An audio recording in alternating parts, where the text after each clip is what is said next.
En los anales de la fe, pocos nombres resuenan con la fuerza y el misterio de Elías. Un hombre de Tisbé, en la indómita región de Galaad, sin linaje real ni sacerdotal, sin grandes escritos a su nombre, se alzaría para convertirse en una de las voces más poderosas y temidas en la historia de Israel. Esta es la epopeya de Elías, el hombre que confrontó monarcas, invocó fuego celestial y se encontró cara a cara con el Creador, en un tiempo en que una nación entera había olvidado su nombre. Pero, antes de sumergirnos en esta asombrosa narrativa, si estas historias de fe y valentía te inspiran, te invitamos a unirte a nuestra comunidad. Suscríbete al canal, dale me gusta a este video y déjanos un comentario. Tu apoyo nos ayuda a llevar estas poderosas verdades a muchas más personas. Israel se encontraba sumida en una profunda penumbra espiritual. El rey Acab, hijo de Omri, gobernaba desde Samaria, y su reinado no solo era débil, sino perverso. Para afianzar su poder, había desposado a Jezabel, una princesa de Sidón que trajo consigo la adoración a Baal, la deidad cananea de la tormenta y la fertilidad, con sus cultos a menudo sangrientos. Bajo la influencia de Jezabel, Acab erigió templos y altares a Baal por todo el reino. Se ofrecían sacrificios de animales e incluso de niños. Los profetas del Señor eran implacablemente perseguidos y muchos fueron asesinados. La tierra, que una vez estuvo dedicada al Dios de Abraham, ahora estaba contaminada por la idolatría. El pueblo había perdido la capacidad de distinguir entre el Creador y las imágenes fabricadas por manos humanas. Los mandatos del Señor eran ignorados, y el nombre de Yahvé apenas se pronunciaba. En este sombrío panorama, cuando toda esperanza parecía desvanecerse, Dios levantó a un hombre extraordinario. Elías apareció de forma abrupta ante el trono de Acab. No hubo preámbulo, ni séquito, ni pompa. Solo un hombre solitario, ataviado con un manto rústico, con los pies cubiertos de polvo de los caminos de Galaad, pero con una autoridad que no provenía de este mundo. Miró fijamente al rey y pronunció una sentencia que estremecería a toda la nación. Vive Jehová Dios de Israel, en cuya presencia estoy, que no habrá lluvia ni rocío en estos años, sino por mi palabra. Primera Reyes 17:1. Con estas pocas palabras, Elías no solo anunciaba una sequía, sino un juicio directo al corazón de la idolatría. Baal, el supuesto dios de la lluvia, sería silenciado por el Dios verdadero. La sequía sería la prueba irrefutable de que el Señor seguía siendo el único soberano de los cielos. Elías abandonó la corte con la misma discreción con la que llegó, sin pedir permiso, sin mostrar temor. Inmediatamente, el Señor le habló y le ordenó esconderse. Lo guió al arroyo de Kerit, al este del Jordán. Allí, en completa soledad, Dios prometió sustentarlo cada día. Los cuervos le traían pan por la mañana y carne al atardecer. Bebía del arroyo y vivía apartado del caos del reino. Mientras Israel comenzaba a sentir los primeros estragos de la sequía, tierras áridas, cosechas fallidas, pozos secos, el profeta de Dios vivía bajo el cuidado divino. En el silencio de Kerit, Elías aprendía obediencia, paciencia y una dependencia absoluta de su Señor. Así comenzó su historia, no con gloria humana ni con popularidad, sino con valentía, aislamiento y una fidelidad inquebrantable. Elías, el hombre sin rango, sin título y sin miedo, había declarado una guerra espiritual al sistema que corrompía a Israel. Un solo hombre con la palabra de Dios en su boca había cerrado los cielos, y esto era apenas el principio. Elías, el profeta solitario de Tisbé, permanecía oculto en obediencia junto al arroyo de Kerit. El agua aún fluía entre las rocas, clara y fresca, y los cuervos llegaban con una puntualidad asombrosa, trayendo pan por la mañana y carne por la tarde. Era una rutina peculiar, pero era la provisión directa de Dios. En la soledad del desierto, Elías no tenía compañía humana ni noticias del reino. Solo el susurro del viento, el crujido de los arbustos secos y la certeza de estar en el centro de la voluntad del Señor. Los días se transformaron en semanas, y mientras Elías se fortalecía en secreto, el juicio divino comenzaba a golpear a Israel con toda su fuerza. La lluvia había cesado, el cielo permanecía sellado, y ni una nube se vislumbraba en el horizonte. Primero fue el polvo, luego el calor sofocante, y después el hambre. Los campos se volvieron estériles, los rebaños morían junto a los lechos secos de los ríos. Baal, el supuesto dios de la fertilidad, no respondía. Los sacerdotes paganos elevaban súplicas, realizaban sacrificios, pero ni una sola gota de lluvia descendía del cielo. Acab, desconcertado, empezaba a comprender que la palabra de Elías no había sido una amenaza vacía. Jezabel, por su parte, enfurecida, intensificó la persecución contra los profetas del Señor. Muchos fueron asesinados y otros tuvieron que huir o esconderse.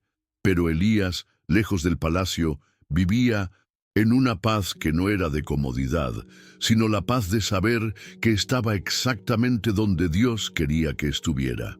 Sin embargo, el arroyo de Querit comenzó a menguar.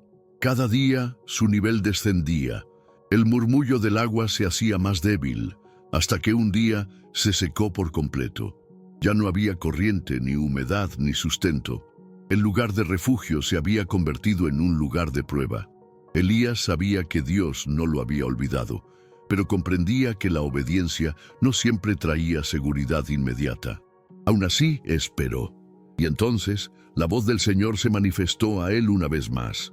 «Levántate, vete a Sarepta de Sidón y mora allí. He aquí yo he mandado allí a una mujer viuda que te sustente». Primero Reyes 17:9. La orden era inusual. Sarepta no estaba en Israel, sino en territorio extranjero, en Fenicia, la misma tierra de donde procedía Jezabel. Pero Elías no dudó. Se levantó y emprendió el camino. Fue una travesía ardua, con los pies descalzos en el polvo bajo el sol implacable, pero cargada de propósito. La palabra de Dios seguía guiándolo paso a paso. Cuando llegó a las afueras de Sarepta, encontró a una mujer recogiendo leña. Estaba delgada, con el rostro marcado por el hambre. Elías la miró y le dijo: «Te ruego que me traigas un poco de agua en un vaso para que beba». Primera Reyes 17:10. Ella fue a buscarla, y él añadió: «Te ruego que me traigas también un bocado de pan en tu mano». Primera Reyes 17:11. La mujer se detuvo. Su voz temblaba.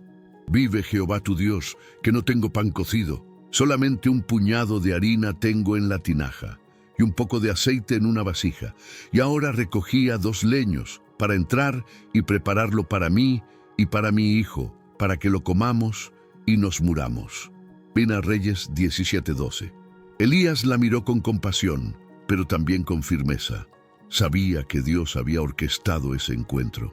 Elías le dijo: «No tengas temor, ve, haz como has dicho, pero hazme a mí primero de ello una pequeña torta cocida debajo de la ceniza, y tráemela, y después harás para ti y para tu hijo, porque Jehová Dios de Israel ha dicho así: la harina de la tinaja no escaseará, ni el aceite de la vasija disminuirá, hasta el día en que Jehová haga llover sobre la faz de la tierra». Primera Reyes 17:13-14. La mujer miró a Elías con los ojos llenos de duda, pero también de un extraño atisbo de esperanza. Era viuda, extranjera y madre de un niño que apenas tenía fuerzas para caminar.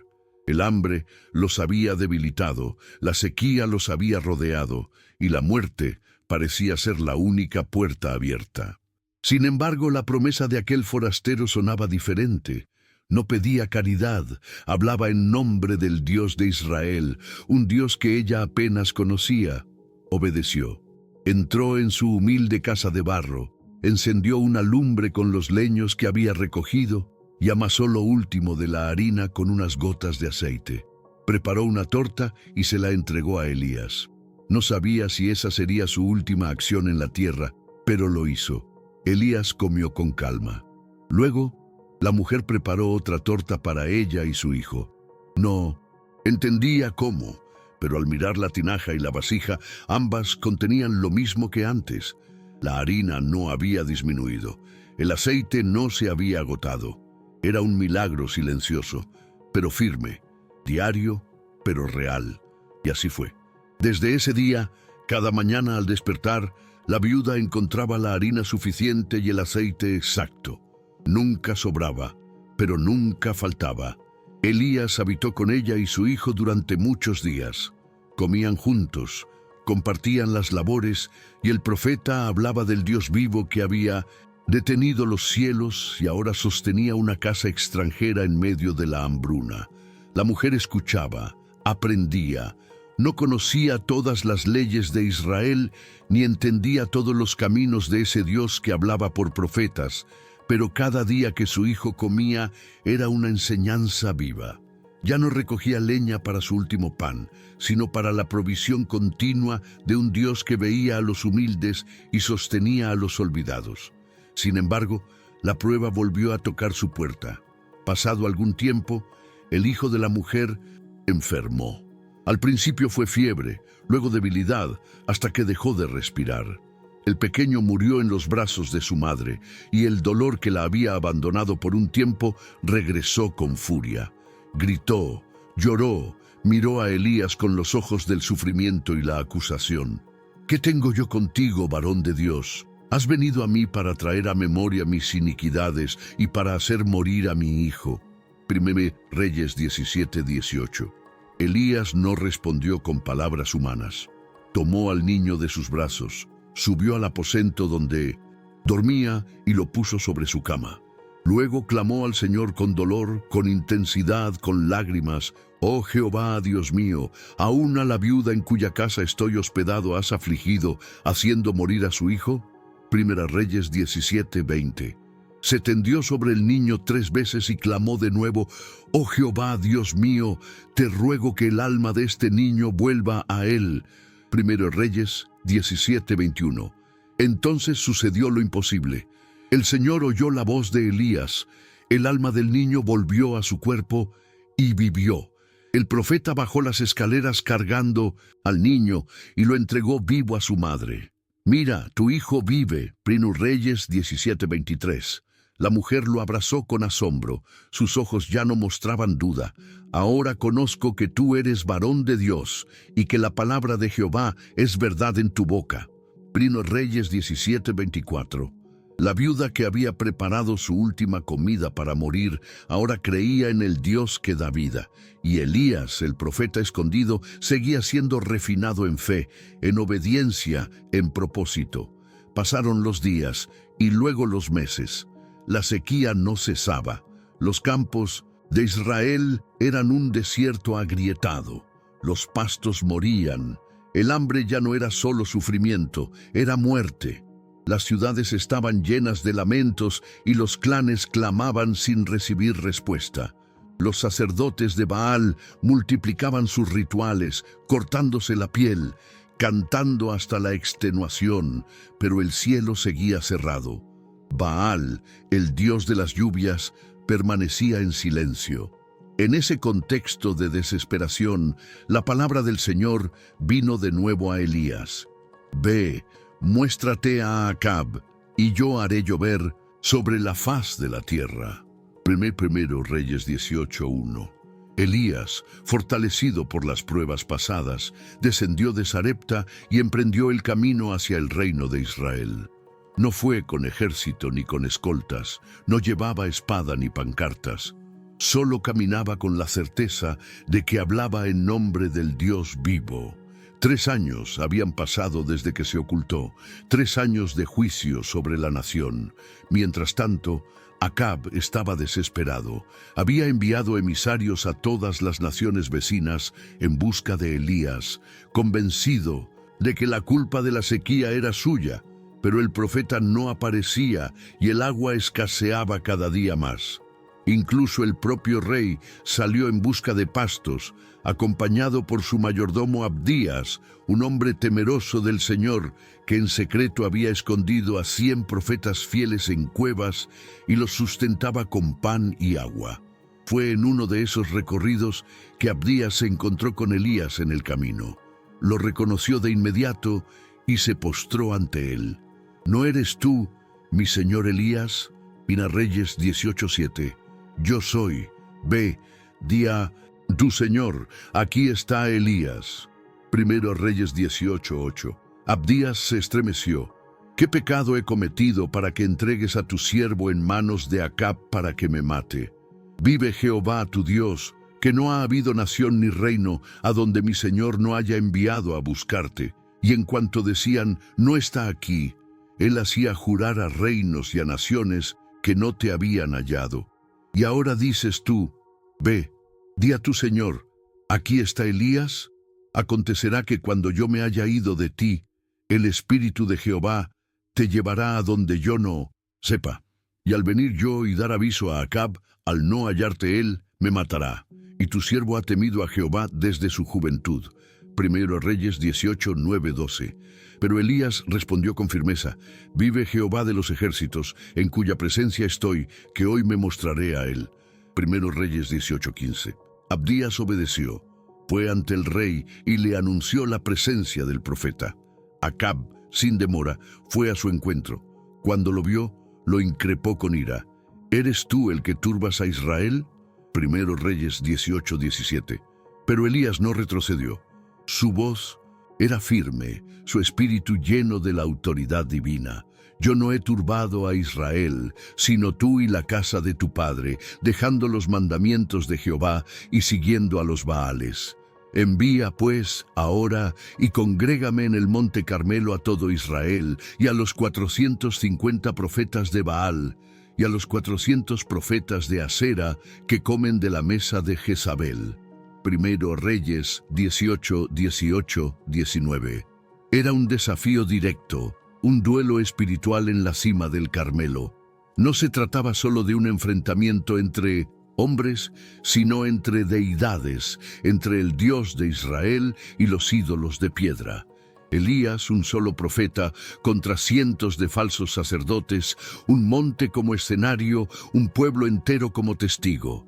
Acab, presionado por la desesperación, aceptó. Ordenó la convocatoria. Las tribus de Israel empezaron a moverse, subieron al monte Carmelo con expectación. Los profetas de Baal se preparaban con arrogancia. Elías, en silencio, caminaba hacia el sitio del juicio. Era el momento, el clímax de años de sequía, idolatría y engaño estaba por comenzar. El sol ascendía sobre el monte Carmelo, iluminando una escena imponente. El pueblo de Israel se congregaba en la cima, mirando con incertidumbre lo que estaba a punto de ocurrir. A un lado, los 450 profetas de Baal se alineaban con sus vestiduras ceremoniales y junto a ellos los 400 profetas de Asera, sirvientes del culto pagano de Jezabel. Al otro lado, solo uno, Elías, de túnica sencilla, con el rostro marcado por los años de sequía, pero con la mirada encendida por la fe. Elías dio un paso al frente y habló al pueblo. Su voz se alzó con firmeza, resonando entre las rocas y los árboles del Carmelo. ¿Hasta cuándo claudicaréis vosotros entre dos pensamientos? Si Jehová es Dios, seguidle, y si Baal, id en pos de él. Primero Reyes 18:21. Pero nadie respondió. El silencio era total. El pueblo temía equivocarse y la confusión espiritual era profunda. Elías entonces propuso un desafío claro, simple, ineludible. Dénsenos, pues, 2 bueyes, y escojan ellos uno, y córtenlo en pedazos, y pónganlo sobre leña, pero no le pongan fuego, y yo prepararé el otro buey, y lo pondré sobre leña, y ningún fuego pondré.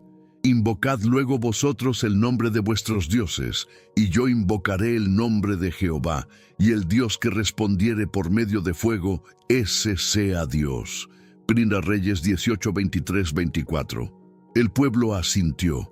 Aquello les parecía justo. Elías cedió el primer turno a los profetas de Baal. Ellos tomaron su buey, lo prepararon sobre el altar y comenzaron a invocar el nombre de Baal. Desde la mañana hasta el mediodía clamaban: Baal, respóndenos.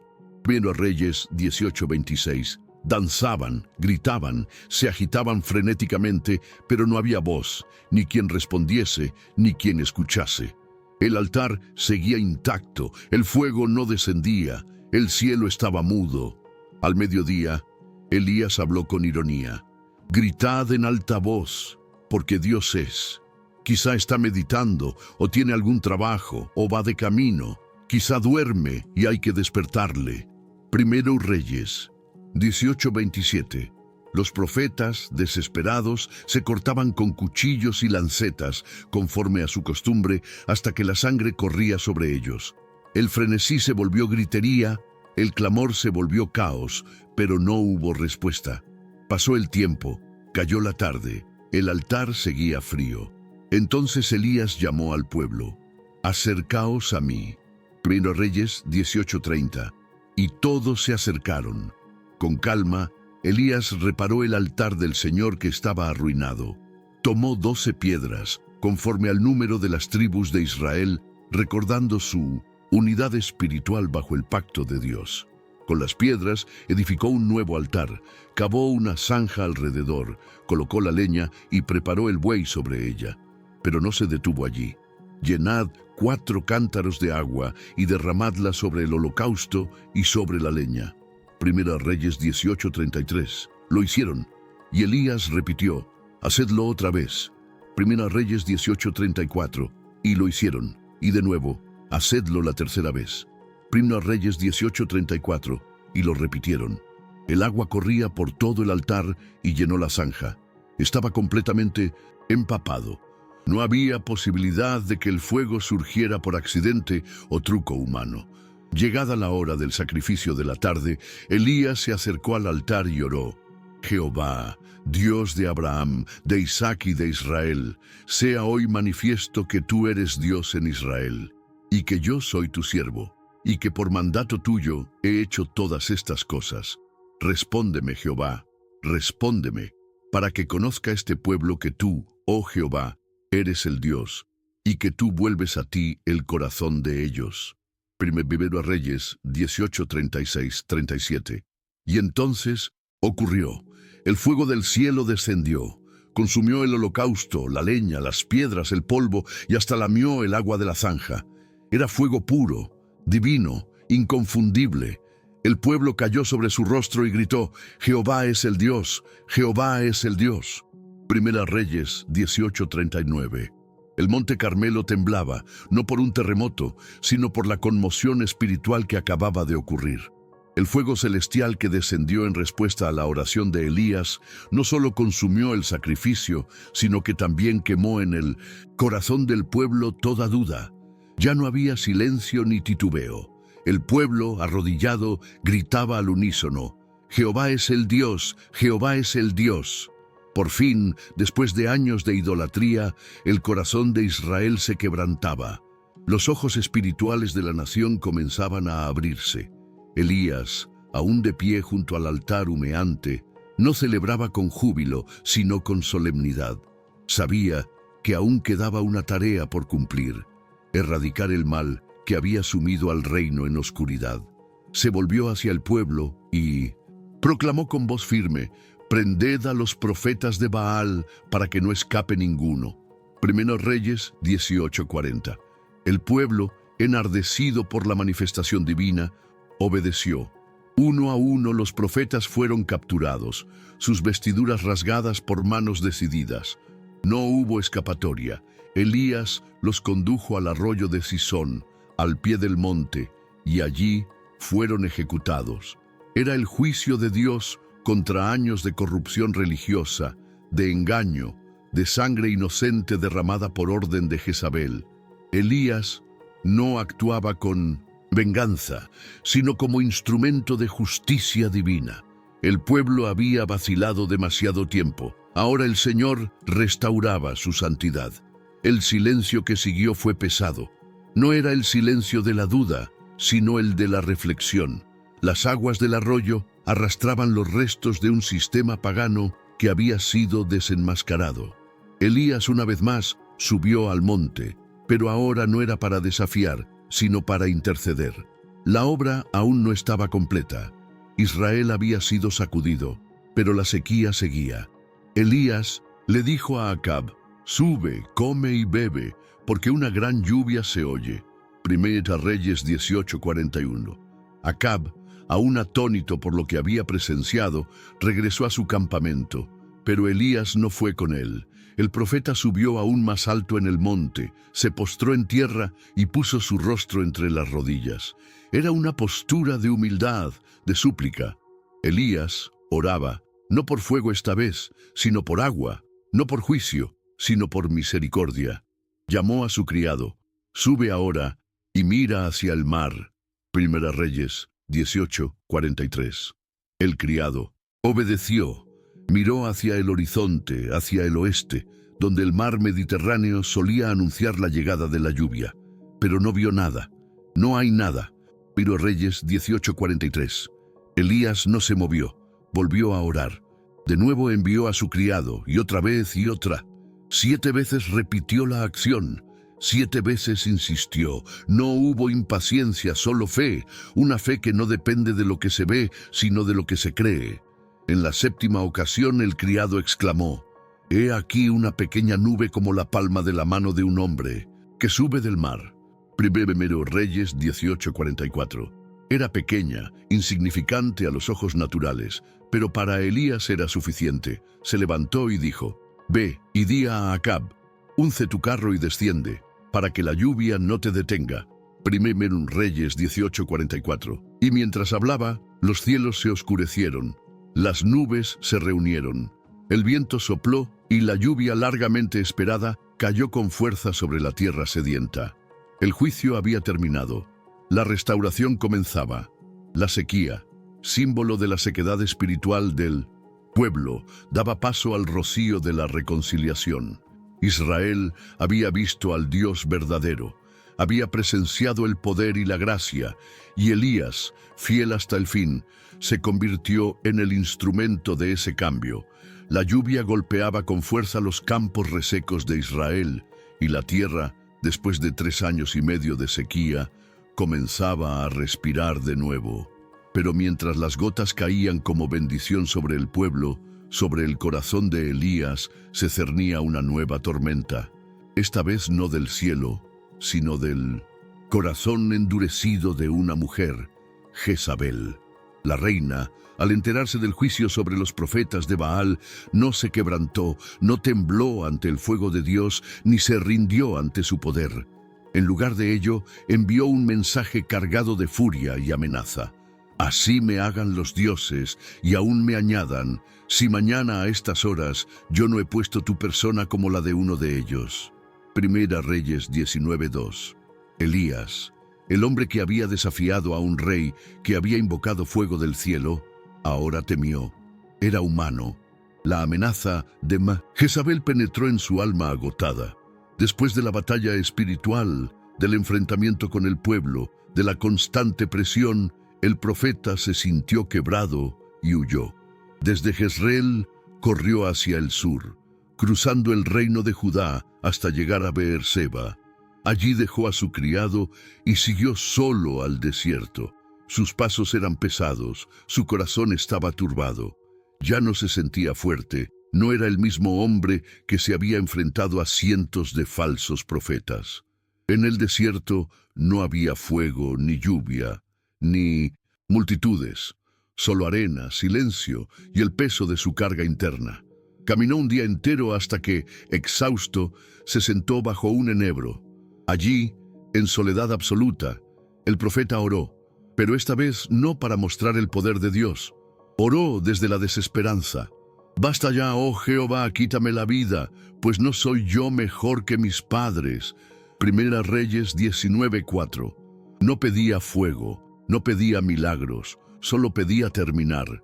Elías, como muchos antes y después de él, sentía que había fallado, que su misión no había cambiado al mundo, que su esfuerzo había sido en vano.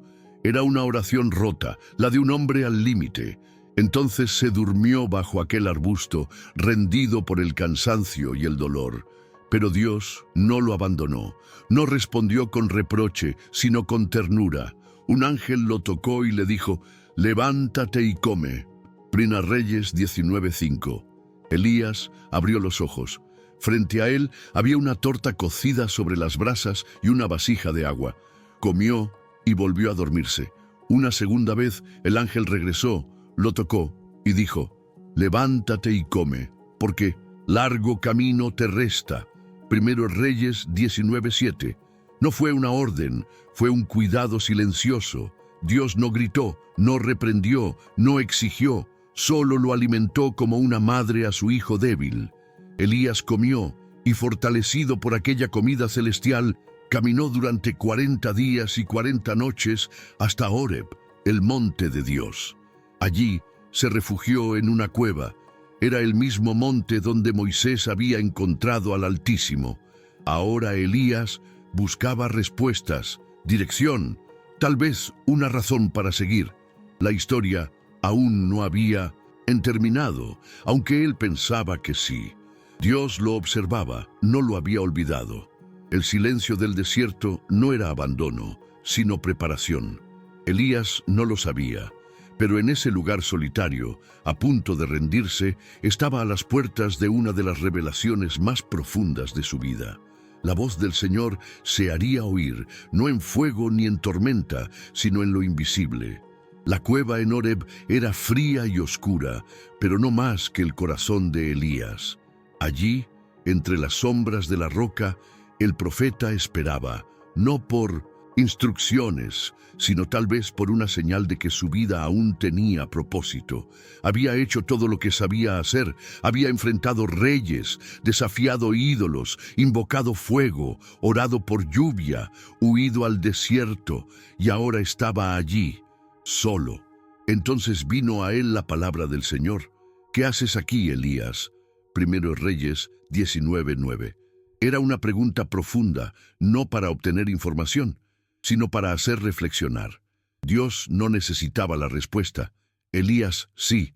He sentido un vivo celo por Jehová Dios de los ejércitos, porque los hijos de Israel han dejado tu pacto, han derribado tus altares y han matado a espada a tus profetas. Y solo yo he quedado, y me buscan para quitarme la vida. Primero Reyes 19:10. Era el clamor de un alma cansada, convencida de estar sola, convencida de que todo esfuerzo había sido inútil. Entonces Dios le dijo: «Sal fuera y ponte en el monte delante de Jehová». Primero Reyes 19:11. Elías obedeció. Se acercó a la entrada de la cueva.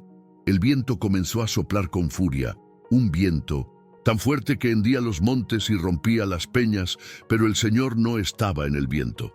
Después del viento, un terremoto sacudió la tierra. Las piedras temblaron bajo sus pies, pero el Señor no estaba en el terremoto. Y tras el terremoto, un fuego ardiente iluminó los cielos. Las llamas danzaban como lo habían hecho en el Carmelo, pero el Señor no estaba en el fuego. Entonces, tras todo eso, vino un silbo apacible y delicado. Y allí estaba Dios, no en el estruendo, ni en lo espectacular, ni en lo temible, sino en lo suave, en lo sereno, en lo invisible. Elías, al oírlo, se cubrió el rostro con su manto y salió. Sabía que estaba en la presencia del Altísimo. Una vez más, la voz de Dios preguntó: «¿Qué haces aquí, Elías?». Primero Reyes 19:13. Y Elías repitió su lamento palabra por palabra. Su dolor no había cambiado, pero esta vez la respuesta de Dios no fue fuego ni viento, sino un plan. «Ve, vuélvete por tu camino, por el desierto de Damasco, y llegarás, y ungirás a Hazael por rey de Siria, y a Jehú, hijo de Nimsi, ungirás por rey sobre Israel, y a Eliseo, hijo de Safat, de Abel Meola, ungirás para que sea profeta en tu lugar». Primera Reyes 19:15-16. Dios no solo le devolvía propósito, le mostraba que su misión no había terminado. Había más por hacer, más por preparar, más por dejar en manos de otros. Y luego añadió algo que rompería la soledad de su alma. Y yo haré que queden en Israel 7,000, cuyas rodillas no se doblaron ante Baal y cuyas bocas no lo besaron. Plino Reyes 19 y 18. Elías no estaba solo. Nunca lo había estado. Solo que no podía ver a los otros. Mientras él luchaba en lo visible, Dios obraba en lo invisible. 7,000 fieles, silenciosos pero firmes, eran la prueba de que el reino no estaba perdido. Elías comprendió entonces que la obra de Dios no siempre se manifiesta en grandes actos, sino también en el susurro del viento, en la fidelidad de los desconocidos, en el relevo que aún no se ha revelado. Ya no caminaba solo, ya no estaba al borde del abismo. Dios seguía obrando incluso cuando él no lo veía, y Elías, con su fe renovada, descendió del monte, listo para ungir reyes y llamar a su sucesor. Elías descendió del monte Horeb no como un fugitivo, sino como un enviado. Aunque la amenaza de Jezabel aún flotaba en el aire, la instrucción divina lo había reorientado. Su corazón, antes desgastado por la lucha, ahora palpitaba con propósito. Dios le había dado una nueva tarea, y parte de ella implicaba buscar a quien sería su sucesor. Eliseo cruzó las regiones de Judá y se dirigió al norte hasta llegar a Abel Mehola, una tierra fértil donde las aguas del Jordán alimentaban los campos. Allí encontró a Eliseo, hijo de Safat, trabajando la tierra. No estaba orando ni esperando una señal, sino cumpliendo con fidelidad su labor diaria. Iba guiando la última de 12 yuntas de bueyes, una muestra de que era un hombre de recursos, pero también de humildad. Elías se acercó sin decir palabra. No hizo discursos ni proclamaciones. Tomó su manto, el mismo que había cubierto su rostro en Horeb, símbolo de su llamado profético, y lo echó sobre Eliseo. Fue un gesto silencioso, pero lleno de significado.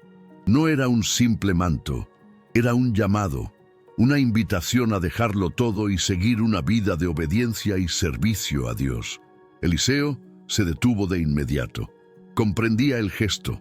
No hubo necesidad de explicación. Corrió tras Elías y dijo: «Te ruego que me dejes besar a mi padre y a mi madre, y luego te seguiré». Primera Reyes 19:20. Elías le respondió: «Ve, vuelve. ¿Qué te he hecho yo?». Primera Reyes 19:20.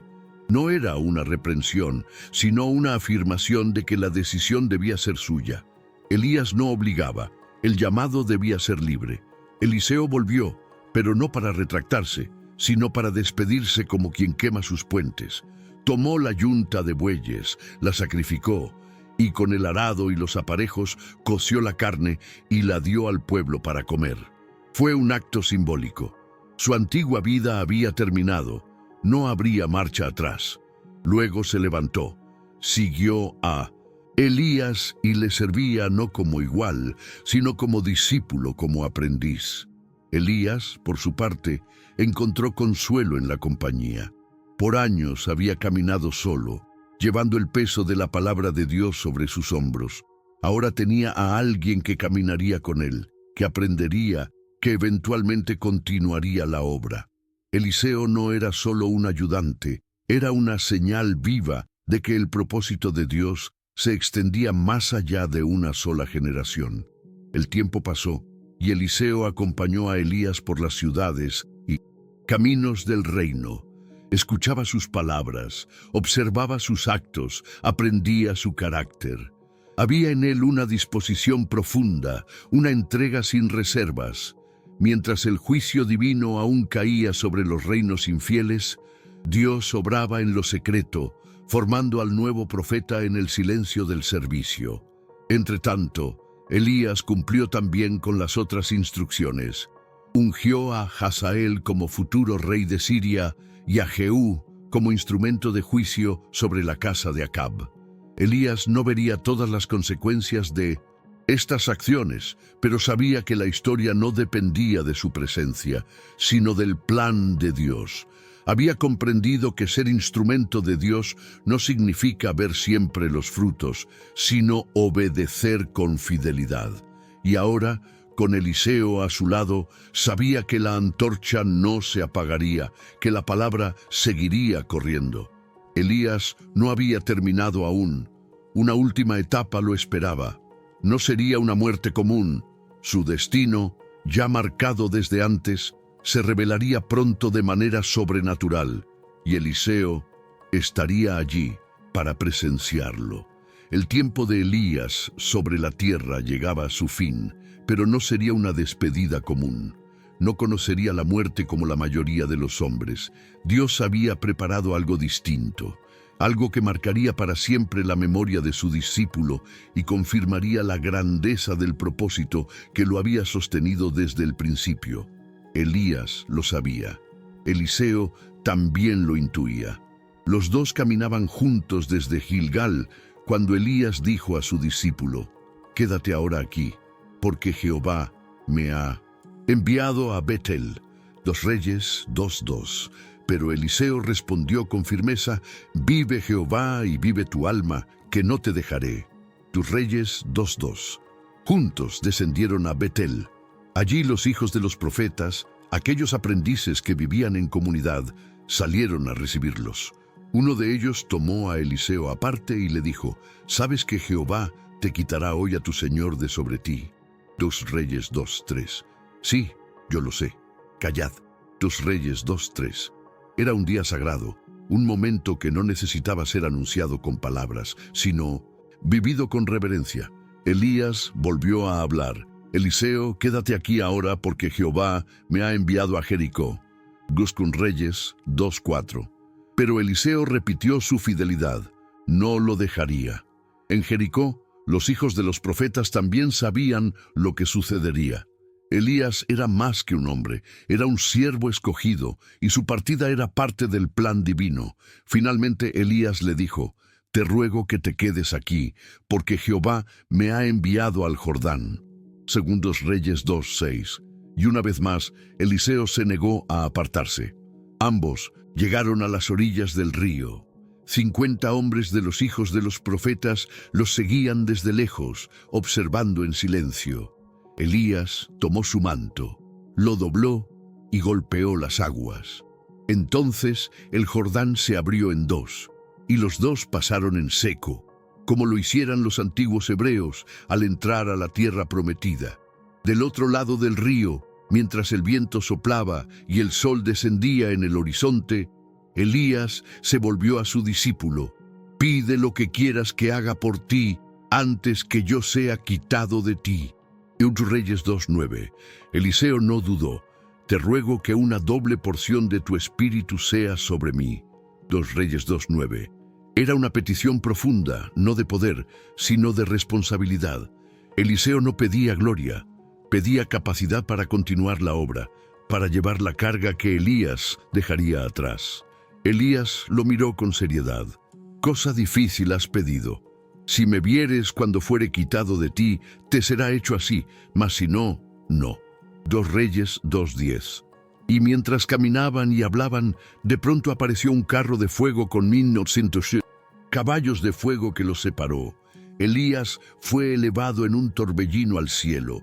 No fue consumido por el fuego, fue arrebatado, glorificado ante los ojos de su discípulo. Eliseo gritó: Padre mío, carro de Israel y su gente de a caballo». 2 Reyes 2:12. Y no lo vio más. Rasgó sus vestidos en señal de duelo, pero también de transición. Se acercó al manto que había caído de Elías, lo tomó. Ahora era suyo. Regresó al Jordán, se paró ante las aguas y golpeó con el manto. ¿Dónde está Jehová, el Dios de Elías? 2 Reyes 2:14. Y las aguas se abrieron. Los hijos de los profetas, al ver lo ocurrido desde lejos, dijeron: el espíritu de Elías reposó sobre Eliseo. 2 Reyes 2:15.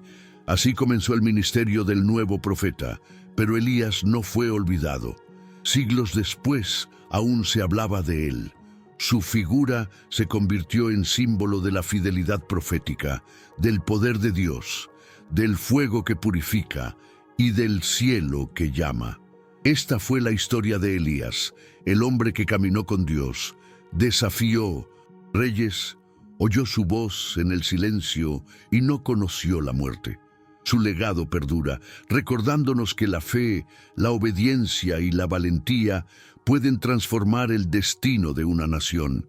Si esta historia te ha conmovido y te ha acercado más a estas increíbles narrativas bíblicas, no olvides suscribirte a nuestro canal para no perderte ninguna de nuestras próximas historias.